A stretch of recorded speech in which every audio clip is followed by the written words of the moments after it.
three layers of principles. One to do with the natural forming.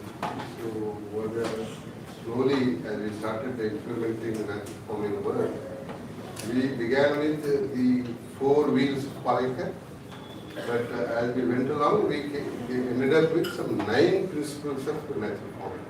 So there's one layer. We call them universal principles, starting with all of them come from this fundamental premise, that is system by day, multi-layered, multiple crops without chemical. So that the premise, under that we get. So you ended up getting crop diversity, you ended up getting biostimulants, not as input but biostimulants, then local seeds, then you also probably got biological extracts only to address pests. So like that 9 principles of the first one. Integrating trees, integrating animals into the natural forming. Things like that are coming to the first layer of principles. The second layer of principles are come from extension. How do you take NF from one farmer to more farmers? NF extension. So that came because of the understanding that community institutions will take them forward. So we call them NF Saptasutra. NF Saptasutra. The principles emerged on this. That the people should come together and discuss natural forming. So that's the principle one. And if you discuss, then you should think about eating. That's the second principle, consumption. The third principle, if you have nothing, even if you don't have land, you might have some kitchen garden, homestead. So you do kitchen garden, that's the third principle. And if you have land, do natural farming. But to do natural farming, you require inputs, inoculants. So you need to have that. Fifth, and you may require some little money. Group should be able to produce, should be able to facilitate that money. The sixth principle. The seventh is to keep the cost. So modeled after S-323 Panch Sutra. This is enough Sapta Sutra. So that is the second layer. The third layer is that how do you take from that institution or a group of small villages to more. That way this is emerging. What happened was is that we require models. So one item is what is the model available for different farming situations. So do we have enough models to be able to take it to landscape? So that is an important issue. So one is the models. So we call them A-grade models, we call them ATM models, we call them drought-proofing models. So variety of models. Are the models available and are they further scalable models or not? So that is one. So model is not a model at the level of a 1,000 ways or 100 ways. I am not talking about model for the individual family. What is that he or she can pick up? So that is the one. Second thing is that can we talk about not just farming, but can we also talk about food system? That means consumption, value addition, and linking all that together. Consumption, nutrition, then local value addition, and linking with the market. So that whole thing, we are able to talk about this. So that's the second trigger. The third is that what is the institutional frame with which they will be able to take this up.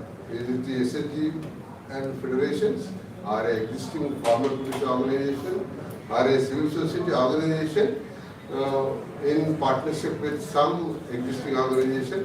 That frame, institutional frame is the third requirement. The fourth requirement is what is the government at that level is saying. Maybe collector, maybe ITDA project officer, maybe DRDA PD, I don't know, whoever the government officer taking charge. Are they saying yes to this or not? There is a fourth principle. Fifth is technology. Take technology. Technology, now we are also talking about not just IT, not only for data, technology for doing food system work. Both kind of technologies. And we now, sixth one emerging, whether deep tech also is of some use or not. So it is useful. The seventh one I didn't say earlier, but I repeat this. How do you engage each member every day? That is one principle we are figuring out. we try at least thrice a day can you engage physically, if not possible electronically. Can you engage everyone repeatedly on some issue or the other? If you don't engage, then this thing will not be there. Behavior, fundamentally, the whole work is behavioral related. Behavioral related work will not happen with one training, one discussion, or one dialogue, or two discussions. Maybe it will do it for 1,000 days. Maybe you do it for 2,000 days. And you need to engage them 2,000 into, we have said 3, it may be 4, it may be 5, I don't know. 2,000 into 5, 10,000 contacts are with that one single member. So that is another, the intensity of engagement is an important principle that they might take. So, and we also take earlier Ostrom into picture, all the institutions, principles of institution, they have to be taken care. I don't want to say, go into all the details. All the 7 principles of Vidnan Ostrom are relevant for us. Are relevant for us, but I don't want to go. Then, whatever I am saying is in addition to that. In addition to that. Okay. Thank you. So, as we move on to the next session, and I think there are our panelists are here joining us from the morning, have been participating in when the cases were being presented. So I take this opportunity to welcome all our panelists to join us here so that we start our discussion. Mulit sir, please, and I invite Dr. Veena Srinivasan from Bell Labs, please, ma'am. And I invite Mr. Nishan, Senior Program Officer from IUCL, and Mr. Meenaj, Director of Strategic Operations at Agroecology.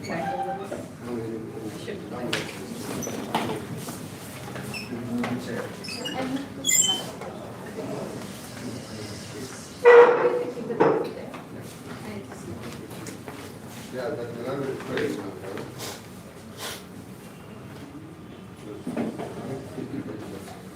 We get this here.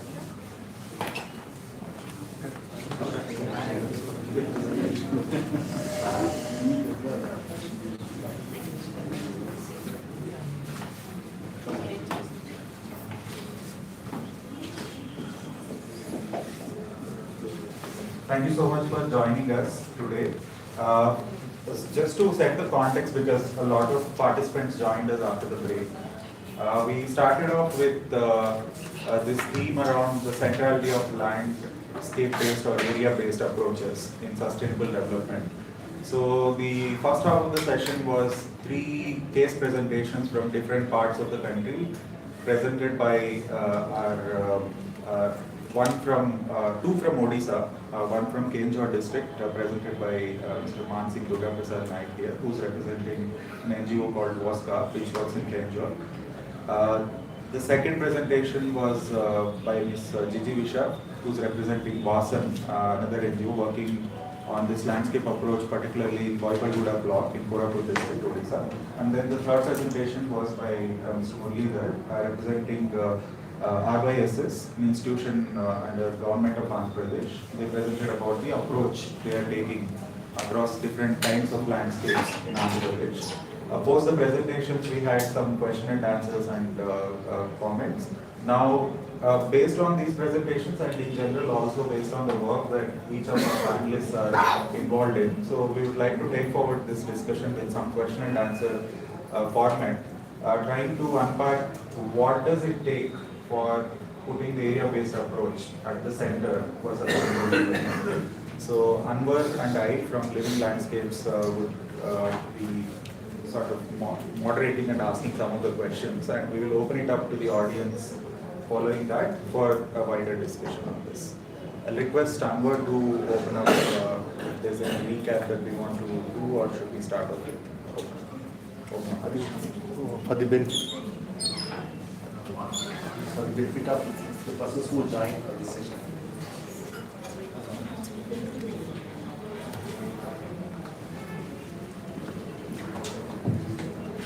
The case studies presented in the first half. So there are some common things in the 3 case studies. So one of the common things that we understood is that how the area-based thinking is actually helping to bring some shifts. So the shifts are very different, and the means that they follow to bring the shifts are also different.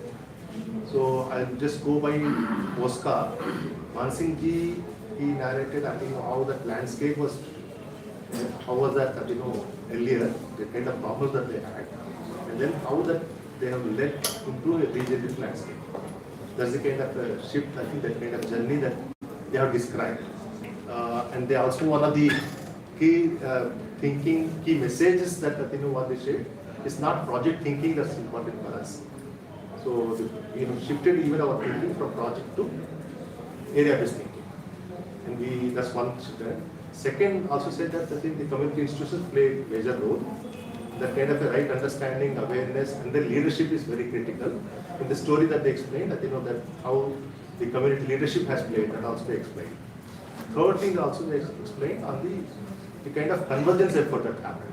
It's not that different finances, but also a lot of government effort. I think how do you also work with the government? How do you also work with the different sources of money? And then that's another shift that they also explained. A very important thing that also said that how the technology, how the platforms, the common connects, and then also three tech tools that they explained, how actually they help in visualization, how that thinking that emerged from bringing the leadership from the community. That's that's one. The second case study that which Vijay Vishal explained from Vasari on bypassing the problem, where the somewhat similar problem and somewhat the kind of degradation direction that's going, their focus is also trying to get one more layer that they explained. In addition to all these three, I think 3, 4 that I explained, I think they also one thing that they added 1 or 2 more layers of their thinking. One of the layers thing that there are many NGOs are already working. And they also brought some effort in getting that all other NGOs also into the same common platform. That's one effort that they have done. Second, also a lot of investments are happening from the government. They also made an effort to get that the government actors also come onto the platform of this thinking. Third, actually also explained in terms of the kind of a overview and then the kind of a stronger perspective across different stakeholders. So community institutions, second, across the NGOs, across the government, and their journey, and then I think that's an added thing. So the other tech tools that they also explained at this one. The third story, which we heard from Murali from ROIS, is a government program, and share as a messages.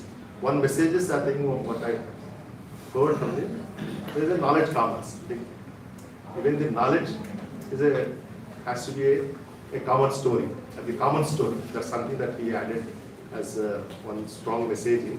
And then there was a description that happened. I think, look, even the shift that they want to do in the private agricultural land, there's a lot of knowledge is required, a lot of leadership is required, and the means they followed is farmer to farmer.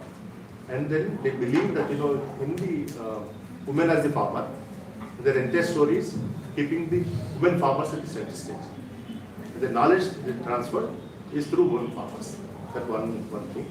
Second message that also emerged very strongly is the definition of landscape. And the message from Murali is that it's not just that granular thinking is required on the landscape, but it's also, I think they also shared, they went into 18 months planning, but there was no action. So along with your thinking, but also start acting, learn by doing. So believe in the process of learn by doing, and also take the community along with you that learn by doing. That's the second that And the third one is the journey towards different layers of transition from within farmer to from small parcel of land to the entire farm, and to the village, to the mandal, and also to the landscapes of of that region, and then also ultimately to eastern parts. So that's the kind of layering that the imagination explaining.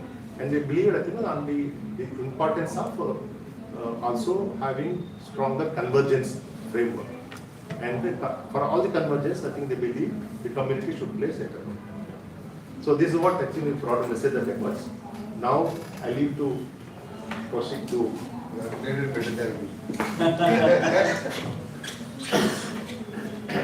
So I think I'll start with an opening question, which is more about based on the insights that have come so far around area-based approaches and different kinds of entry points that each one of them have presented and different kinds of imaginations that they've presented. And from your perspective, from the work that you are doing, so when we think of area-based planning, when we think of convergence, collectivization, interests of various actors, what are the different kinds of barriers or challenges that you see? And then maybe after that we want to also see some of the hopes and stories or insights that are coming out to solve them. Maybe we can start with you. Was a very good set of presentations in the morning and good summary also by Anwar. I think if we frame it as, let's first think about what is the shift that is required to go from whatever we were doing before. I don't know whether we should call what we were doing before project-based thinking or solution-based thinking to area-based thinking. So what is the shift from, it might be good, but let's call it project-based thinking. What do we mean by that? That there were certain government was giving or CSR or philanthropy was giving some money for some particular, whether it's to valley, watershed or natural farming or something, and then project and CSOs were implementing it on a start to finish basis, spending the money, then going on to the next thing. This was probably the bulk of the way we were doing it. It's really important for us to say what was there before, so that we are making sure that we are not recirculating new, old wine in a new bottle. And now just calling the same thing area-based research. That's why I'm emphasizing what we were doing before was a very project-based start to finish. Now what's the difference from there to area-based?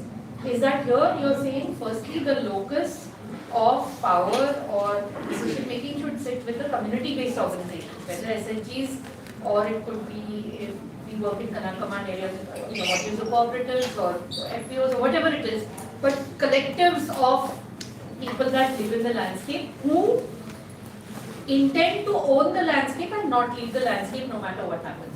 Very different from an NGO, which today you're getting money from somebody to work in this landscape. Tomorrow the project comes in the adjacent district, you may reduce your engagement here and go there. So there is one clear difference, which is that the role of the CSO then becomes from being not owner of the landscape but service provider in the landscape. So, and now if you're saying that you're taking an area-based approach, that means you're first asking what do people need in this landscape, and then you're writing projects to meet that need, rather than saying what do I know how to do and I'm going to pitch projects based on that. That's the fairly key difference. Now I think if that's the shift, then what is required, and I think the panelists in the morning already gave several tools, but the multi-actor platform, digital tools, and Anwar mentioned that as well. I think there were a couple of things that were not mentioned, so I thought maybe I would start by mentioning those. One is, I think we talked about the common vision for the landscape, but I didn't hear the word metrics, like how do we know the landscape is doing better? And I think that, and I don't want to get overly numbers obsessed, but it's important for us to be able to say, are we making progress or not? Because otherwise there's a danger that we just keep doing, but we are doing, like a hamster wheel, we're just running to stay in the same place. So I think it's important for us to say there is this vision, but are we actually getting better? And at a very broad, even qualitative level, are we really being honest about tracking that? So I would say that's one thing which I think we should make part of the area-based approach. The second thing which many people said it in a roundabout way, but I think maybe we should say explicitly, is this idea of design thinking. So when you normally go from another way to think about the area-based approach is to say we are moving from solution-first implementation to problem-first implementation. And this is consistent. A lot of CSR donors and so on want you to do a needs assessment and so on. So it's not inconsistent with the donor landscape also. But how do you arrive at, and GGB has said this very nicely, how do you arrive at the, whether you want to call it a needs register or however you want to, whether you want to call it demand assessment, whatever the word you want to use for needs that emerge from talking to people that live in a landscape. However you want to document that, how do you arrive at a fair set of needs and not bias it so that we're doing this, or magically the set of needs that are emerging is exactly the set of things we happen to know how to do, right? And that's the real challenge in this, because all of us, I'm a water person, so I see water everywhere. If somebody else is a natural farming person, you only see natural farming everywhere. It's not because we're bad people or we are insincere even, but that's our natural bias. You see what you know. So how do we, and not what the community or the landscape needs, and that is a really hard thing. So I would say that if you build capacity in design thinking, in all these places where these area-based approaches are happening, and create like force neutrality into the process, then that might be very valuable. Actually, and I mean, people said a lot about digital tools. I think one little bit of concern I have, which is great. I mean, I think we live in the 21st century. We should use all of the digital tools. The only thing is, I think we should not, just like we're saying that let's blow open the landscape to all the types of possible needs that are there. I would say let the tools also emerge, or the demand for tools also emerge bottom up, and not go with, we have these 3-4 tools, Commons Connect, and now these are going to become the mainstay of area-based thinking. So that's the only thing. I would say we need to also just expand the universe. So I'll start there. Whether you want to call them barriers or solutions, I don't know. Yeah, I'll just say two good examples of how what happened. I want to say iterative is the way, not the one way. You're only saying that no, you only ask the community and make the plan and then look for funding. That is not the way, only way. Yeah. There is an iterative way. You start somewhere, do something, then you say plan, but other kind of thing. See, when Azim Premji Foundation met us and said, okay, we trust you, do anything in the area of national farming. And they said, we'll give you money. So therefore, the amount of money availability is also a factor in deciding how to go about doing it. You just can't say, I plan 1,000 crores, will they give? Or will somebody give? No, it doesn't work. Isn't it? There is a limitation there. So they put 3 conditions to us, broadly. I take it as conditions. Okay? One of the conditions is there a champion for this one? And is there a champion? Oh, Vijay Kumar is there. He is the champion. He will continue. Then we went and asked Chief Minister, can you continue him for long? Condition 1. So they said, the government said, okay, have it. The second, they said, department will not do this. Can you find a vehicle? So condition 2, can you find a vehicle? So then we looked around for 6 months to find a vehicle, right to Sadhikara source, find a vehicle. So the vehicle has been formed. That's the second. The third condition was, will you give money? So that's third condition. So if some government gives money, then what is the role of philanthropy? Understand this. See? Minimum, what is the bare bone funding will come from government. If that is guaranteed, then whatever I do will be leverage money. I know that is going to happen. So that program funding was also expected from the condition of APF. I wanted a champion, we wanted a vehicle, and we wanted a program funding. Now when you might have been aware, government funding, for example, is maybe true for all civil society drawing money from governments. So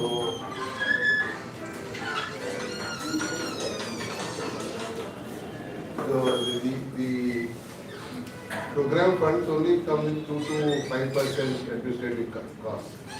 Technical support, overhead, all put together generally not more than 5%. So to do any new idea, any new work, 5% is too little. You may require 15%, you may require 20%. So this 10 to 15% money has to come from somewhere. So as in Premji said, we'll give you that money.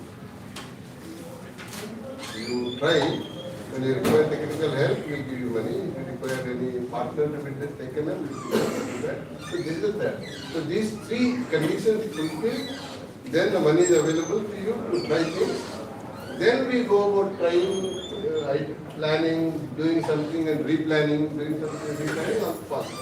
So I'm just saying this kind of open money is required to be able to do this kind of work. That was instance 1. My instance 2 is that when natural forming work required transformation, and it required the transformed people not going back. The second one, they don't slip back. Now, how do you ensure that they don't slip back? If you don't want to be slipping back, then they need to be having a support of systems which will not let them slip back, isn't it? So that may be community doing it, that may be government doing it, that may be policy doing it, that may be market doing it, variety of players. They have to do this work.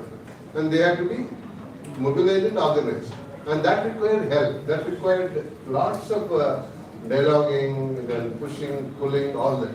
And they will not come easily, they are vested interests in this game. So that fight, that kind of fighting requires fund. And fortunately we got one other donor who said going back. He said, okay, we'll help you with that. I'll not tell you what to do with this. You keep the fight going on. You keep the fight going on for this.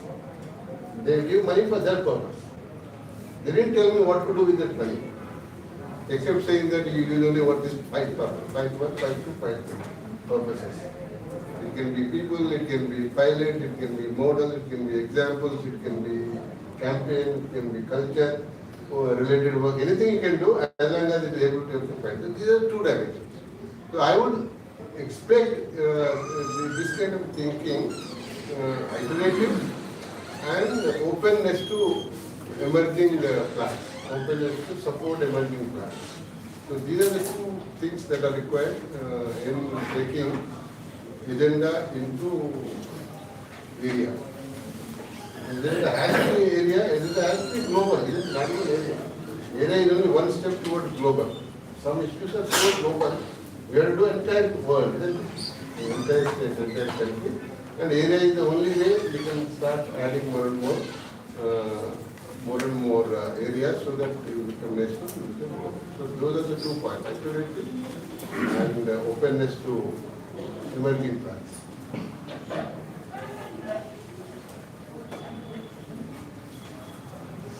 Thank you. One is the presentations this morning were really very rich. I learned a lot myself. The different approaches that are emerging from the ground, very contextual and very innovative. The first challenge I see with this is while we need very contextual approaches, innovations and so on, one fundamental ingredient for scaling any transformation is some uniform language of transformation. See, if you think about watershed development, eventually it became a language.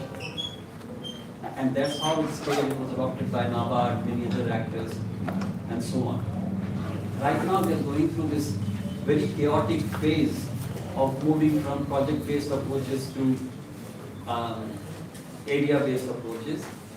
And I think one important piece of work that we all collectively have to do to solve this challenge is to develop that common language for transformation. I see this as a major challenge that we will encounter in the coming days. The other challenge is, in many instances, relying on the community for ideas may be inhibiting large-scale transformation. So if the community is not exposed of possibilities for value addition, for doing more with their land, they will be limited by what they know.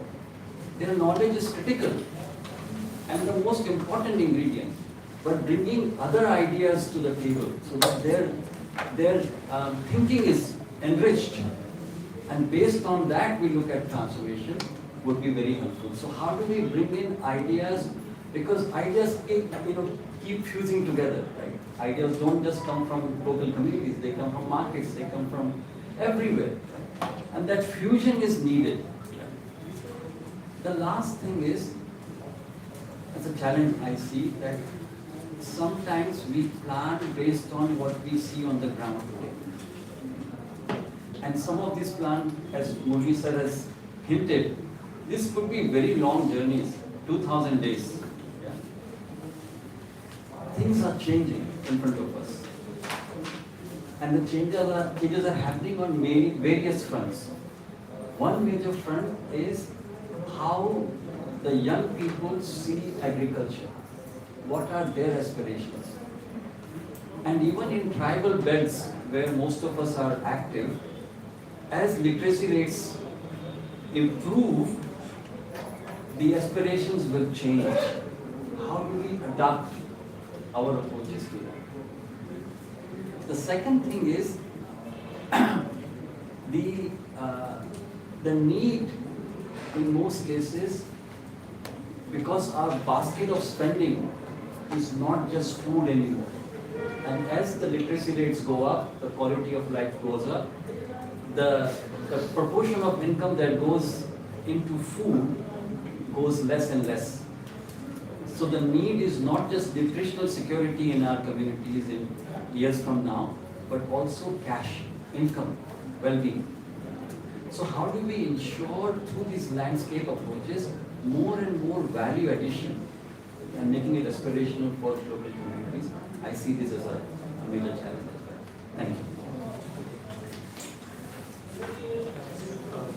Thank you at the outset for the organizers for inviting IUCN to be part of this discussion. As Vin was saying, really insightful presentations in the morning and a lot of insights that came from the ground really, that we ourselves as donor institution, as implementers, as practitioners can learn a lot. But I wanted to focus on one of the challenges that, well, most of us, in fact, probably all of us are really facing. It's about data.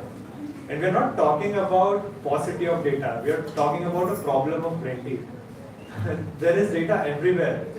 We have GIS data everywhere. We have data coming from on the ground, baseline assessments, probably people repeating the same exercises again and again in probably similar areas. Different organizations come up, they are working in the same areas, they are trying to work around the same issues again and again, and probably the things are not even moving forward. So there is a lot of data, but it is scattered, it is dispersed, it is disaggregated, and there is this issue of bringing some sanity to this data. So this is one of the challenges I foresee as going ahead as well, with the onset of machine learning. AI is just going to be huge, and at the same time it presents a lot of opportunity as well, because things like AI can bring some sanity to this data and derive the insights that we really need to work on. And as a representative of IUCN that works a lot on developing evidence-based, data-based approaches, I wanted to just throw some light on a couple of our own experiences. So for instance, IUCN is the Global Secretariat for Bond Challenge. For those of you who are not aware of Bond Challenge, it's a global goal to bring about 350 million hectares of degraded, deforested land into restoration by 2030. India is also committed a pledge to be part of this, and we have a target of 26 million hectares by 2030. It's also land degradation neutrality target. And IUCN was tasked to collate FLR or forest landscape restoration, which is again something that enables area-based approaches to collate all this data from across the country. Imagine we are talking about number of departments that are working on something like landscape restoration. We are talking about 35 states.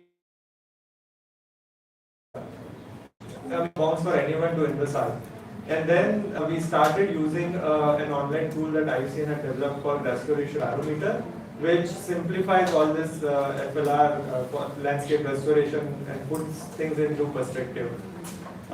In terms of very simplified indicators, in terms of data that's already being collected by departments, but it gives you a framework to organize it. And once you have organized it in that framework, you can compare it, you can visualize it, you see the insights that come out of it, and that helps you shape your decision.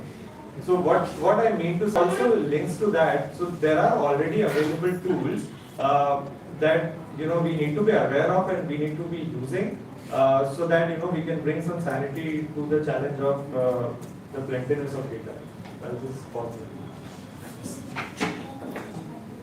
Yeah, I think I see that there are some of the important insights that are emerging, like how do we put problems first thinking or design thinking in place. And I think Murli sir, you spoke about using the money as a catalytic capital for unlocking a lot of public finance and a lot of that is available, and the common language that is missing today. And then knowledge commons, like the knowledge from various different actors, various different quarters. How does one look at that to access and sort of like the translation between the actors? How do we read that knowledge? How do we read that data? And data in itself, like the plenty of data that is available and all of that. Now, switching gears a little bit now, these are different kinds of capacities that probably are required for bringing area-based approach at the center. But one of the biggest influence around how this area-based approach is not seen or lacking is also how a lot of policies and schemes are designed, right? Like today, a lot of policies and schemes are also individual-centric or beneficiary-centric. So while it is cutting down on a lot of leakages and a lot of that kind of problems, so it is also not leading to sort of like looking at landscape-based or place-based approaches for development. And given the kind of crisis that we have, climate crisis, ecological distress, and which affects the livelihoods at large. So, what do we do for building that capacity in the spaces of policy and practice, and what is required to sort of like how do we frame this? To be able to also work on it, and what does it take? Like from your experience, if you could share some of the points around this, that would be great. Maybe anyone wants to share. So a lot of our actions are also, governed by first the global level policy landscape, which then flows to the national level. If you are of course party to it, and then eventually it seeps in at the ground. So that's kind of a top-down way to look at it. But at the same time, the actions on the ground also feed into the the policies that govern some of the actions. But at the same time, they aim to refine some of the policies. So it's a connected feedback loop that works. Around those policies, that's something we learned the hard way because when the example I was sharing with you earlier, when we started reaching out to the departments, the first challenge we faced was the sensitization of the departments with respect to something that talks about an area-based thinking. They are all talking in their own languages. You go to watershed department, they're talking about check dams and so on. Forest department doesn't want to go beyond the forest jurisdiction. there is rural development, panchayati raj, tribal welfare, and they are often at loggerheads to each other also. It's not just a matter of them talking to each other, but it's also a matter of removing the barriers within their own thinking. So then we started to think how to, overcome this issue, and the simplest thing we could do was to bring all of them together on a single platform, and we started doing this multi-stakeholder workshops. Unfortunately, again in the projectized mode it was, but at least we were able to bring together all these departments that were critical for bringing area-based planning into action. So we brought them together, talked to them about area-based approaches, landscape restoration, some of the tools that are available to do this. And the whole purpose were twofold. One was, of course, to sensitize them and start seeing each other at least. They are in the same landscape, working on different things, but at the end of the day, trying to achieve the same purpose. So first, sensitize them. And second is also that they start mainstreaming these concepts into practice. So a lot of the actions on the ground are also governed by some of the plans that are there. The working plans, the agriculture contingency plans, GPDPs and other developmental plans. So, if we are able to push the agenda of area-based thinking into the policy planning, then that's like a good, first step that the policy and praxis gap could be bridged to a certain extent.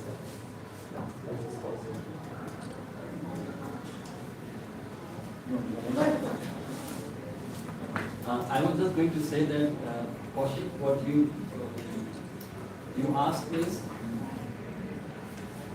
currently a lot of policies and schemes are DBTs, that's the trend. And a lot of work that we all get engaged in requires actions across individuals, through communities, common land, and so on. And that funding seems to be shrinking, and that's a concern. I will flip it. I spoke to some senior government officers, and their pushback was that whatever funding is made available, you can't even spend that. So if you look at NMNF and many other schemes and policies, PM, they are not being leveraged. So the onus is also a little bit on us to unlock some of this funding. And that's not easy, by the way, and bureaucracy doesn't make it easy. So I'm not trivializing it. I'm just saying that there is need to build capacities within civil society and other actors to unlock some of this funding, to engage with government officers, departments at different levels, and particularly the district level, where convergence is most possible. There is more work to be done. And my hope is, once we can demonstrate some of these area-based impact through all the work that is going on in the room and outside, I think some of the schemes will start to emerge for area-based work as well. Can I go first? Since your government, you can have the last word. Because, so I wanted to talk about, everybody's spoken about it already, which is the two things. We're never going to get one government agency which is the grand czar of everything, even in a particular area. Then to the extent, district collector and those offices are block level offices, they already are area-based offices. But you're never going to get forest department, water, this, that, everything falling under one ministry. It's not going to happen. It's always going to be fragmented. So the question is, given that institutional fragmentation will always be there, what can we do to overcome it as civil society? And then I'm sure Sir will talk from within government how it can be done. To some extent, I agree with Min that the onus falls on us as civil society. If you want to call it multi-actor platform anchors, or you want to call them system integrators, whoever is holding the area together, to actually make those convergences. And that's difficult. There is a side of donors where donors are also funding, only giving you money to put so many structures, so many this, so many that, then who's funding that difficult piece? Because ultimately it's really a bunch of people running around from one office to the other. And somebody has to fund their time. And nobody wants to fund their time. So somebody has to pay for that gophers to run between offices. And we have to make this case to all the donor agencies out there, saying the biggest return on investment you will get is to have a bunch of people who run around between offices, do that 15% that he mentioned, and then adopt the unspent budgets. So that's a separate thing. But one interesting thing one government agency told me, and they run the Karnataka Water Resources platform, that one important way in which you can drive convergence at the area level, he was talking about a Gram Panchayat as being the area unit, is through data. And Nishant talked about data. He said the problem right now is even data exchange between agencies doesn't exist. So they were trying to create this platform within Government of Karnataka to say we will be the hoster of all the platforms. They have to fight massive fights because the people who collect the data all hold on to their data. They don't want to share it with the other. Each agency feels the power is coming from the data. So the amount of effort this one agency had to do to fight the battles to get the data, they have to go to the chief secretary has to use the danda and say everybody has to give him the data, then the data is sitting there, and then they opened up the data to all different agencies saying now we've become service provider. It's very complicated because for many reasons. One is there are these absurd rules like for data you have to become somehow money making. So you have to sell your data and become self-sustaining. Which is absurd. I mean, data is a public good. There should be, it's just absurd to tell some of these data collection agencies, we set you up with taxpayers' money, but now you raise your own money.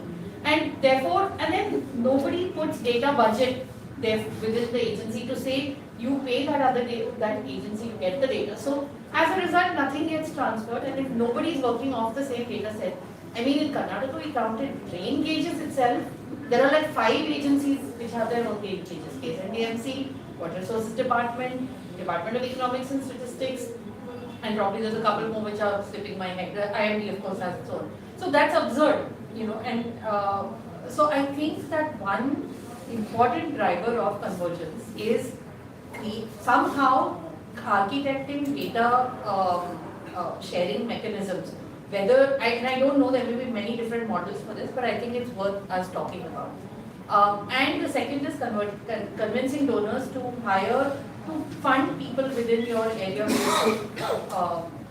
whatever you call them, anchor organizations, to act as gophers to actually drive convergence. And then the area-based actors should not be acting on a project mode, saying that we brought them together, now the project is over, we've dissolved. But if you're able to use that opportunity to make the plans consistent for the next 3 years.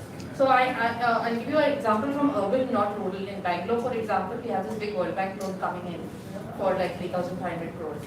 World Bank was so shocked because in Bangalore you have a lakes department within BBMP and you have a stormwater drain. Physically, stormwater drains and lakes are connected to each other. So you can't solve stormwater drains without solving lakes, you can't solve lakes. Those two people, they are sitting within the same agency, BBMP, but they never talk to each other.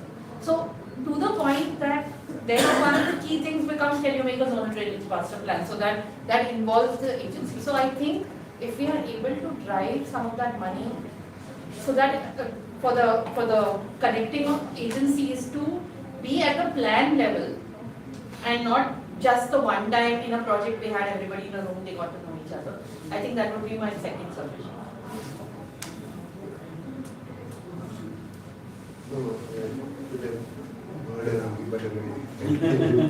To represent all the government. Just a clarification here.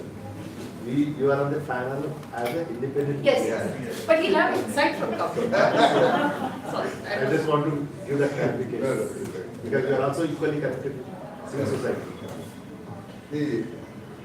We end up having policies announced. It's like a lip service, no? Policies are announced. Now, they remain lip service policies unless somebody puts pressure on them.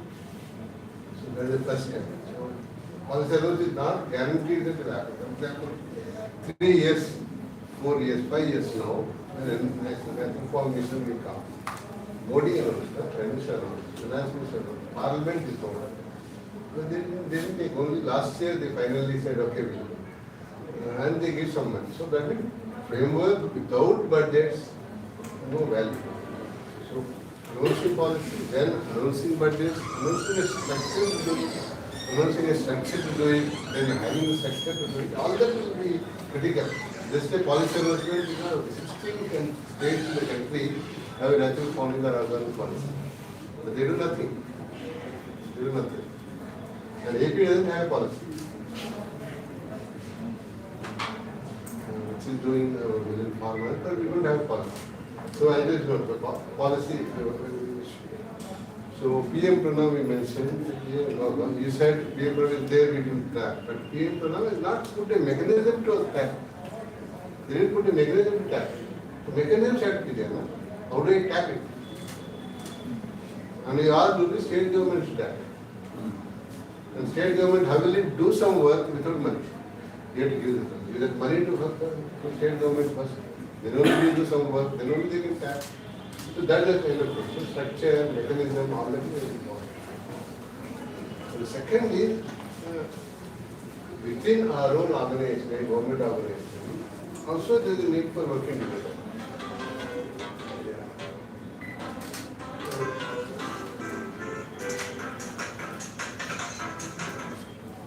Within our own organization, we require working together. And within our own body, the government, we need to work together. So who will make that work together? So that the will of the somebody who is very powerful, political. They have to say, yes, this has to be done. This has to be done. We will be after this. Otherwise, we will not agree. We will not tolerate. So that's the kind of thing. So will is important. If the will is not articulated, will is not told, there is a problem. The second, third is, if the people don't put pressure, it will not happen. People, not just bureaucracy, common people, have to put some pressure, some manner. This is an area, this is important for us. When we start putting pressure on that, will comes. Political will comes because people have put pressure. And we discovered that if women put pressure, the realization of the will is higher compared to men putting pressure. So women have to put pressure. And they have to have the agency to put pressure. They need to get into those forums to put pressure, isn't it? So all that is a work that has to be done. That's the first things about that. The second thing is that since the work is not always policy and funds and some work, it is also to change for good long term. This is a behavior change issue. So this requires not one training. It requires a apprenticeship methodology. Work for a long time with people. Then the changes happen. Then there is no other way but to say, actually, this is a new reality, we need to work on this new reality. So that kind of apprenticeship mode. We, for example, we have said, okay, you come here, take this learning on the ground, working on the model, you work there, go back and go for 1 week, 1 month, come back again, go back, come back again, like that. So repeated apprenticeship kind of method. Training paradigms also are changing for us. Particularly when you work with values, when you work with land, water, you require to work with them for long term handholding, long term troubleshooting, long term training. It's not one workshop, 2 workshops, they don't work. That is the reason why people who have done work have to keep telling that this worked for me, just when Anwar and we went to the villages one early days when we wanted to do natural farming, all our science universities and departments, I can tell the name, but I will not tell the name right now. They said you do NF only over a dead body. That is the kind of resistance they have got. Resistance to the work is so high. They just said you do over a dead body. It is not a science. Why are you doing this? And who will review my work when I publish research paper? Somebody who doesn't believe this. How will he agree to this? So look at the dimension. Therefore, this has to only happen with a large amount of members believing and doing it that achieve the little critical mass. Today they said they will do research with us. After how many years? After 10 years. I just want to say, that's the reason why I said the case study also patience. Long patience is required. We need to. Thank you, Minister. I think we are also short of time. So what I'm going to do is maybe because you started with saying this, that large critical mass of that kind of behavior shift or demand has to come, which motivates bureaucracy or any other actors to even start on that kind of a transformation. It takes a lot of time. I request the other panelists to chip in, like in a minute, as we keep talking on this approach. To take one or two questions. Yeah, we'll take one question from the audience as well. We have to wrap up in maximum. Okay, so then quick round of where, if you can share about like what is that one or two things that we can actionably do to sort of bring this area-centric or area-based approach. One is, it could be long-term, could be short-term. What could be those actionable things that we could do? We as in like different actors, at least the actors that are aligning on this approach, could do to make this needle move a little in the coming days. Quick thoughts. I already said design thinking, so I'm going to say the other piece which Min mentioned, which is what we call servicification, which is that if you really want to transform an area, Min's already said this, all ideas can't emerge from the landscape, which means you need that, whatever you're calling response architecture, whatever the word you want to use, you have to come up with a word, where people from outside can come and say, we can help you with this, we can help you with that. Currently, our civil society is not set up for that, so we need to figure out how to make that happen.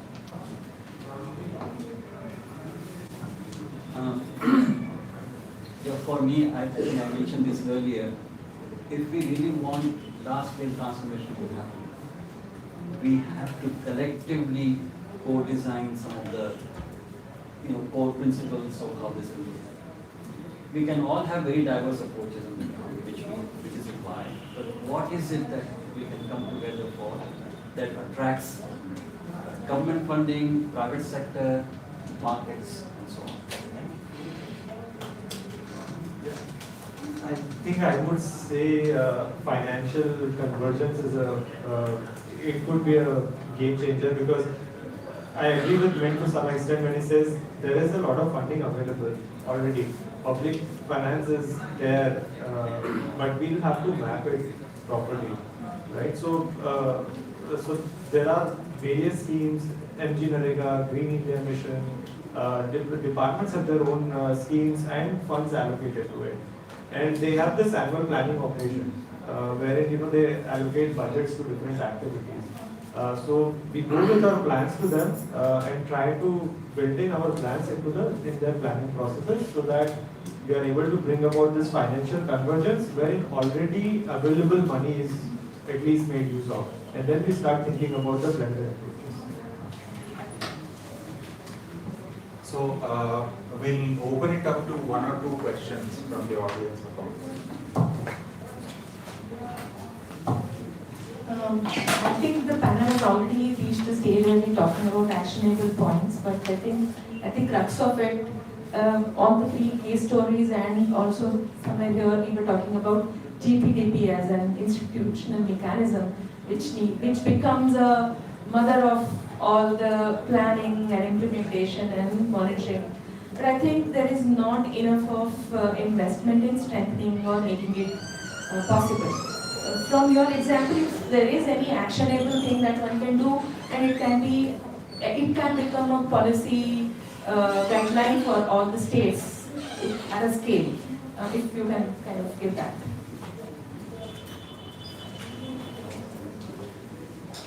No, I have a difference with Sinaj in the first place where he said GPDP has to be done. Okay, I just want to tell you, see, you can't converge at national level or state level and say, I give the money for the total plan. But they say, no, you go to the ground and keep pulling up people and do it. So we need to have an approach of both. Sometimes you have money on the ground and pull it up. Second time you can actually say, I have an area plan and I budget this. Government can say, I budget this. Governments can say, I budget this. Rather than saying that go to each one and beg, join. So I had that difficulty with him in the first place when he introduced the idea 10 years ago. So this went through 10 years ago, that's why I'm saying. But because after all the 10 years, we are still having an example. 10 years gone. We still having a very, very few example. Why it is not within the national movement of GPDP? It didn't happen because we didn't really talk about budgeting for area plans. Why can't we budget for the area plan? That's a big question we want to raise. But at the same time, people put a lot of pressure to the civil society and the government organizations at the cutting edge. Work with the people and say, we want this. Repeatedly, then they will give. There is no choice. And the third is that we can't we budget and transfer the budget to GPs. If that budgeting, if that money can go down to GPs, right now Government of India gives a direct line to GPs. So that amount can go up. That amount can go up. Similarly, the money, the direct line from Government of India to DRDS, that amount can go up and they can in turn give it to the communities. So they can cut the, whatever the money you take for area work, you cut from the other schemes otherwise. So you need to think about innovatively at the level of the state and the country. How do you redo this? Like in Kerala, 30% of the money belongs to people. Why can't we say that? Why can't we say that? They budget everything. Correct. They budget everything. So we are not having full political will there. In the way of satisfying there are Ramesh and others, we gave with DPDP or something. But we didn't go forward seriously. If it worked, we did the credit. If it didn't work, okay, it didn't work. So I was just saying, I was the government of it at that time when this was happening, and I want to say. But critically, three things. Governments can think about actually supporting area plan. One, you need to put pressure. Second, people have to put pressure.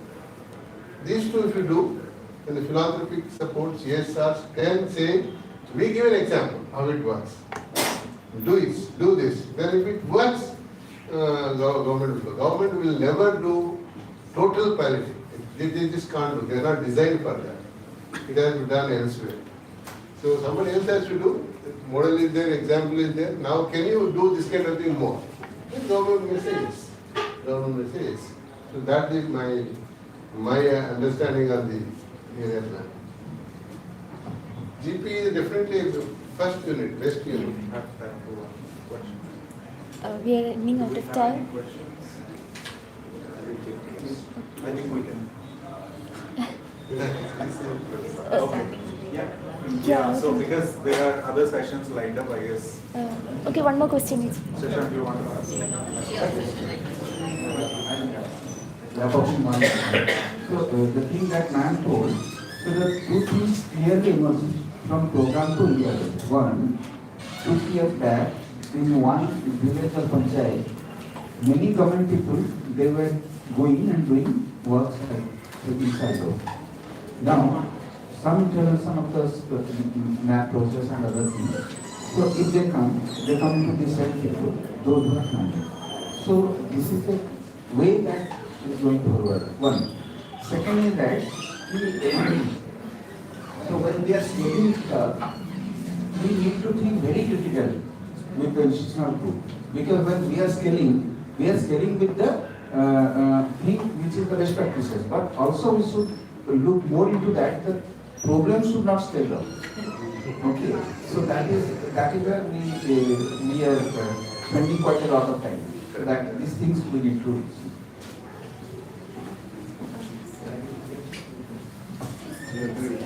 Okay. So I'll. Yeah. More commenting rather than. Yeah. We will wrap up. So yeah, please. Yeah. So I think they are available. So we can still have more catch up again with them, also with the other three presenters of the case studies. So we can catch up with them in more detail. What on behalf of Common Ground, one of our beliefs is that there is no need to reinvent the wheel. There is a huge experience available. We also have to strongly focus on networking, connecting them well, sharing a platform. That's the case thing. We continue to have this dialogue, and this is in the sequence we started. And we also move in terms of having a kind of a stronger network, capturing different views and thoughts. And the way it's said, the challenge is huge. We need to focus on multiple levels. One, the government should also start believing that area-based investments, area-based work is important. That's one message I think that's coming very strongly.